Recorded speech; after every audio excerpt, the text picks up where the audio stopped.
Hello, welcome to another CapCut tutorial, and today's video I'm going to show you how you can blur video in CapCut video editor. Without much ado, let's get started. Remember to subscribe to this channel.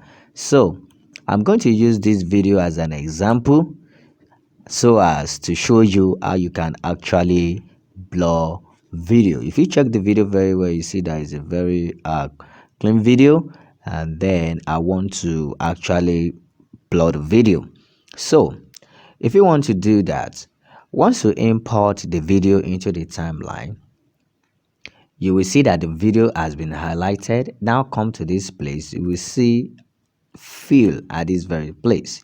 So you have to click on this fill, and then you will see this none. So click on the drop down, and then you click on blur. Now by the time you click on blur, you will see the more than three rather, and then you choose the word you really want to choose. Then I'm going to click the second one. Just double click.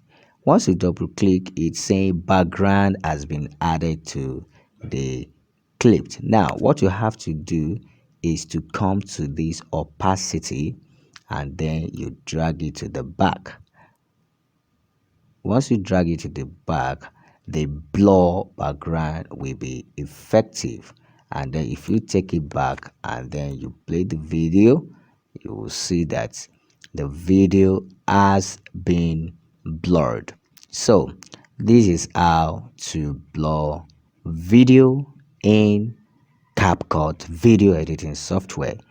If you love this video, subscribe and like this video, comment, and I'm going to see you in the next video.